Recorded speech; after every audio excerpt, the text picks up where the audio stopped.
un petit zapping des médias français en espérant que ça va pas faire sauter la vidéo. Sur votre premier graphique sur le nombre de cas, il peut vraiment pas être lu comme ça. Il n'y a aucun signal à l'hôpital. Montrer cette courbe est totalement fallacieux par rapport à la réalité.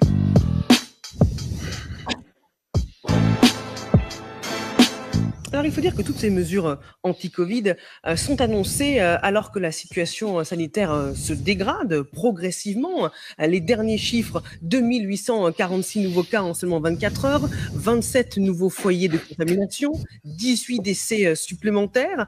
Quand on regarde plus globalement la courbe des nouveaux cas par jour, on voit une nette reprise, certes très loin LCI hier, avant-hier. où on comptait 7578 nouveaux contaminés.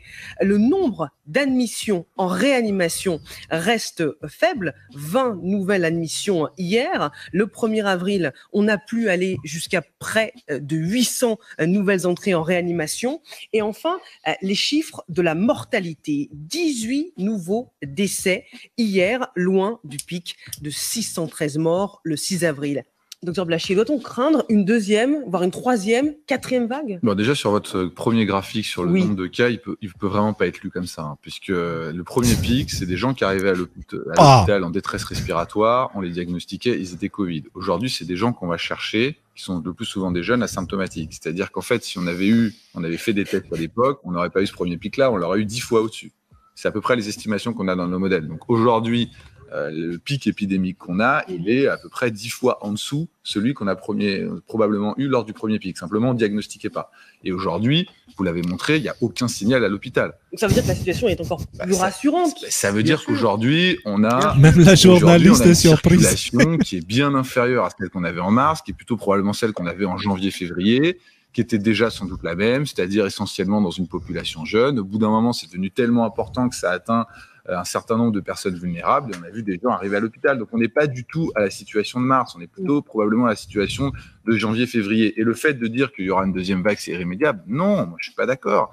Si aujourd'hui on porte le masque en lieu clos, les courbes de recontamination vont redescendre et on ne verra jamais rien à l'hôpital. Et la reprise économique pourra se faire et tout pourra revenir à la normale. Je veux dire, cette idée qui est inéluctablement une seconde vague hospitalière à l'automne, en hiver, c'est faux. Non, je crois que ce qu'a dit M. Blachier est extrêmement important et qu'il faut que tout le monde le comprenne. Je sais bien qu'on ne va pas faire des cours de statistiques, mais c'est vrai que le premier tableau que vous avez montré, qu'on peut remontrer quand on le veut. Oui, allez-y, remontrons les courbes. C'est un tableau qui ne prouve pas ce que vous avez laissé entendre. Et on laisse les gens aller en vacances. Et on les teste beaucoup plus. Et le virus est toujours là. Ce serait ahurissant qu'il y ait moins de cas que cela. Plus les gens sont dehors, plus ils sont libres de leurs mouvements, et plus on les teste, plus on va trouver de cas positifs. Rassurez-vous, on trouve aussi beaucoup plus de cas négatifs. Mais montrer cette courbe est totalement fallacieux par rapport... Vous avez compris, montrer ces courbes, c'est totalement fallacieux. Donc, on va rester sur ce mot. Et maintenant, on va passer à la télé espagnole. Télé espagnole en direct. La journaliste qui cherche à propager la panique est là, malheureusement pour elle, le sous-titrage. Vamos a escuchar ingresadas en la UCI. Nos atiende ya el doctor Luis de Benito. Hola, ¿qué tal, doctor? Buenos días. Doctor, usted conoce muy bien cuál es la situación. Ha estado desde el principio, desde que comenzó la pandemia, trabajando con pacientes con coronavirus. Actualmente está en el Hospital del Escorial, aquí en Madrid. ¿Exactamente cuál es? La situación es preocupante. Y ya podemos hablar de total saturación. Hay hospitales tan Regardez la tête du médecin. Qu'est-ce que tu racontes? Pues no, vamos a ver, yo no sé exactamente en qué hospitales preguntáis, porque vamos, es cierto que se está notando un repunte en el número de ingresados, pero vamos, te voy a decir, la semana pasada en el Hospital del Escorial no había nadie, ayer había 3. Vamos, 3 de más de 200, unas 100 y pico camas, ¿no? Es decir, que no me parece un porcentaje de saturación. Même lui, il rigole, en fait. Está más saturado, que es el 12 de octubre. El 12 de octubre era el que estaba quitando, les ha quitado ya las operaciones programadas y que además también se están desplazando a los pacientes en consultas externas, las que consideran de menor importancia. Sí, pues bueno, ayer los datos que daba la Comunidad de Madrid eran 75 ingresados. 75 ingresados en un hospital de 1.300 camas. Eso es, y 540 contagiados. Pero esos 540 contagiados son PCRs positivas, es que ahí son donde están, vamos, equivocados, no confusos. Es decir, en los centros de salud se dedican a hacer pruebas de PCR y hay mucha gente que lo tiene. De hecho, están ingresando en los hospitales, por ejemplo, tráficos, que les hacen una PCR positiva y entonces lo contabilizan como COVID, cuando es un tráfico. Lo que pasa es que, bueno, hay una confusión en esto de que están aumentando los números de COVID. Pues no es verdad. Están aumentando con patología COVID. Patología COVID es la primavera, cuando teníamos los hospitales saturados. Ahora está habiendo, sí, un repunte de casos, pero simplemente porque estamos haciendo muchas más PCRs. Y hacer PCR no que... Vous avez compris, regardez la tête du médecin quand la journaliste, avec son air inquiétant, elle essaye de propager la peur. Regardez le médecin là. Doctor, Zoomez usted ici. conoce muy bien cuál es la situación. Ha estado desde el principio, desde que comenzó la pandemia, trabajando con pacientes con coronavirus. Actualmente está en el Hospital del Escorial, aquí en Madrid. Exactamente cuál es. La situación es preocupante, y ya podemos hablar de total saturación. Hay hospitales, estamos escuchando, que se están poniendo las pilas con más plantas. Ah bon? Mais de quoi tu parles? Mais n'importe quoi. Non, ma Pues petite. no, vamos. La vidéo est authentique de la même manière que la vidéo qu'on a vue de CNews ou de je sais pas qui tout à l'heure. C'est authentique. Professeur Didier Raoult, pouvez-vous faire un point sur ce que nous savons aujourd'hui de l'épidémie du coronavirus, notamment au vu des données observationnelles récoltées concernant la mortalité? Nous avons traité maintenant par le traitement associant hydroxychloroquine et azithromycine plus de 4000 patients, 18 sont morts, donc on est à 4,5 pour 1000 de mortalité, moins de 1,5%. Et il n'y a pas eu d'effets secondaires graves. Donc, il faut arrêter une bonne fois pour toutes le mythe de la dangerosité de l'hydroxychloroquine, c'est un fantasme. Ça a mené le plus grand scandale scientifique de tous les temps, qu'on n'a pas fini d'assumer, et qui a montré, de cette manière absolument objective, que les communications scientifiques étaient soumises à des influences et à des choix d'une très grande médiocrité, comme le reste. Et récemment encore, je peux vous dire, il y a 2 éléments sur lesquels je sais qu'il y a eu des éléments de censure dans le Lancet, qui montraient, de manière statistique, que d'une certaine manière, le tabac protégeait contre le Covid. Peut-être que c'est, bien sûr, on ne peut pas imaginer que le bénéfice du tabac soit supérieur au risque qu'il a, mais de censurer une donnée scientifique d'observation, ça n'est pas le rôle d'un journal scientifique. Chacun reste à sa place, les scientifiques font de la science, les politiques font de la politique, et ils le font à partir de données scientifiques. S'ils n'ont plus de données scientifiques fiables, alors tout ça c'est juste du contrôle, c'est juste du pouvoir d'imposer des manières de vivre qui ne sont plus basées sur de la connaissance, mais qui sont basées sur des convictions. Et ça n'a plus rien à voir avec ce que nous faisons. Donc je pense que c'est extrêmement clair que le degré de manipulation des journaux scientifiques de plus haut niveau, et plus ils étaient de haut niveau, plus ils étaient la cible de la manipulation, bien entendu. Si vous publiez dans un journal marginal, les gens se fichent de ce dans quoi vous publiez. Mais quand vous publiez dans les meilleurs journaux du monde, la pression qui est exercée sur eux est absolument considérable. Alors, où est-ce que nous en sommes donc, en termes de cas, de rebond, de reflux? On a surtout un rebond du nombre de gens testés, le nombre de personnes nouvellement positives de quelques dizaines par jour. Ce qui est très intéressant, très intéressant, c'est que depuis début juin, nous avons eu 1000 cas diagnostiqués. Sur ces 1000 cas diagnostiqués, une seule personne est morte, et c'est quelqu'un qui était en fin de vie, pour lequel le Covid a un rôle qui était marginal ou négligeable. C'est-à-dire que là, on est encore en dessous des 0,45 pour 1000, on est là on est à 1 pour 1000 au pire dans la situation actuelle depuis juin. Donc c'est quand même pas la peine d'avoir un drame de cette nature.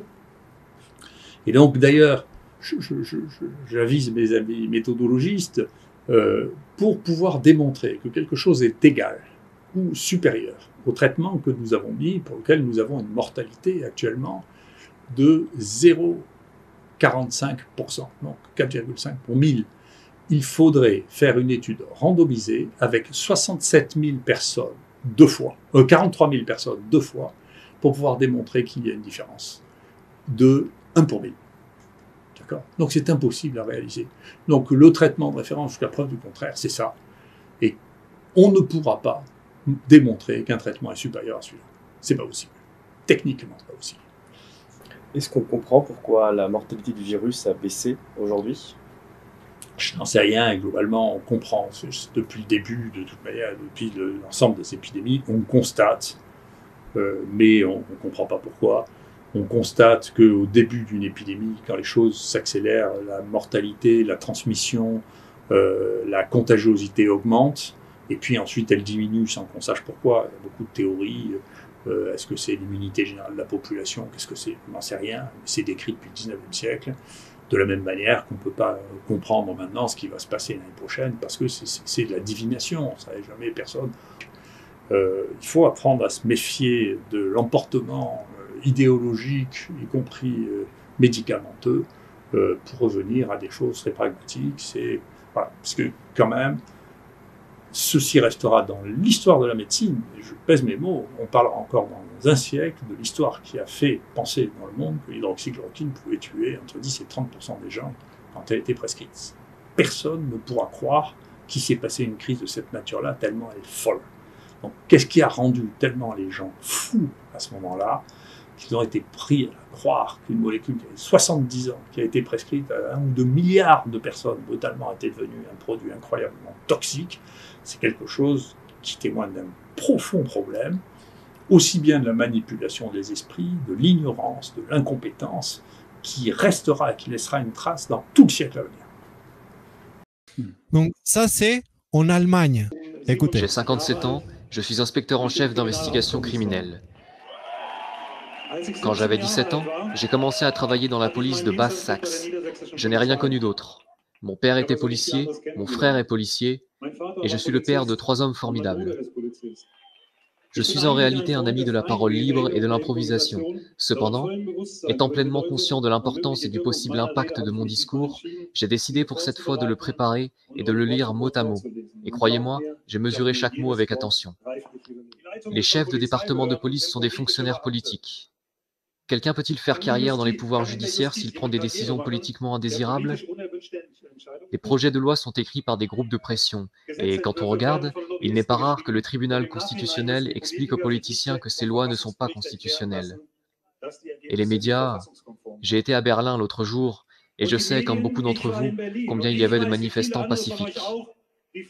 À tous les représentants des médias et aux politiciens, j'aimerais vous rappeler cela aujourd'hui. On ne croit pas les menteurs, pas même quand ils disent la vérité. Vous avez creusé votre propre tombe. L'humanité n'est ni aveugle, ni stupide. Le monde peut s'informer par beaucoup de canaux d'information aujourd'hui et exposer vos mensonges. Il y a un tas de mensonges, d'opinions également, mais il n'existe qu'une seule vérité. Tada! Donc, on sait maintenant à quoi sert Wikipédia, ok? Il paraît que c'est les gens qui remplissent les postes, etc. Or, c'est faux. C'est vraiment de la manipulation pure et dure à 100%. De nombreuses personnes évoquent, notamment sur le web, d'éventuels risques pour la santé, étouffement, asphyxie, pourtant contredits par le corps médical. Ah bon? Lequel? Celui de l'OMS? Parce que l'OMS, jusqu'à là, pas une seule fois, ils ont dit quelque chose de correct. Pas une seule fois. Tout ce que l'OMS a dit, c'était des mauvaises informations, soit volontaires, soit parce qu'ils sont incompétents. Personnellement, je mise sur le côté volontaire, mais bon. Donc, parce que le corps médical, il te dira que les masques chirurgicales, elles ne fonctionnent pas, elles ne servent à rien sans respecter un protocole qui va avec. Donc, les masques chirurgicaux, les gars, ça ne sert à rien. Tous les masques qu'on achète au magasin, c'est même écrit sur les paquets. Donc, des internautes ont remarqué que l'emballage de certaines boîtes de masques présentait l'indication suivante. Les masques ne protègent pas des infections ni des virus. D'autres internautes ont évoqué la conception même des masques en tissu considérés comme inaptes et inutiles, parce que c'est les deux. Comme les auteurs du blog alternatif canadien intitulé Nouveau Monde qui précisent qu'il serait crétin de porter des masques en été que ceux-ci, à cause de l'humidité, vont rapidement devenir des nids à bactéries, multipliant notamment celles qui sont naturellement présentes à la surface de la peau. Allons demander à un médecin, pas à Wikipédia. Donc, selon une autre argumentation, le masque en tissu est d'une conception telle qu'il ne peut empêcher le virus de taille nanométrique de la traverser en passant entre les fibres. Le professeur Bruno Lina, directeur du Centre national de référence des virus des infections respiratoires, explique que cet argument n'est pas pertinent. Les virus sont portés par des gouttelettes qui lui permettent de rester infectieux. Ces gouttelettes ont un diamètre supérieur aux espaces entre les fibres du masque. Le virus et ses gouttelettes se déposent donc sur le masque et ne le franchissent pas. Oui, monsieur le professeur, mais du coup, ça sous-entendrait, si on nous demande à ce que tout le monde porte les masques, ça veut dire qu'ils pensent que tout le monde est malade. Or, ce n'est pas le cas. Donc, concrètement, ce que tu es en train de dire, c'est que les malades devraient porter des masques. Mais ce n'est pas le cas. Là, vous demandez à des gens qui sont en bonne santé de porter des masques. Et d'ailleurs, les amis, je vous invite à réfléchir sur le fait que normalement, la quarantaine, on met en quarantaine des patients malades. D'accord? On ne met pas en quarantaine des gens en bonne santé. Ça n'a absolument aucun sens. En fait, il faut imaginer, vous voyez dans les films, par exemple, Contagion ou tout ça, quand il y avait quelques malades, ils ont pris les malades et les ont mis en contamination, ce qui paraît logique. Aujourd'hui, dans le monde, ce qu'on est en train de faire, c'est que on met tout le monde en confinement, okay, en isolement, et comme si tout le monde était malade, en fait. Mais quelle est la logique de ça? Surtout pour un virus qu'on est en train de voir maintenant, les cas positifs sont en train d'exploser, les taux de mortalité sont en chute libre. Donc, ça veut dire qu'on est avec un virus, avec un taux de mortalité inférieur à 0,05. Donc, ça veut dire vraiment il y a littéralement plus de gens qui sont morts l'année dernière par la grippe que des gens qui sont morts par le virus. Vraiment, allez regarder les statistiques. Faites vos propres recherches.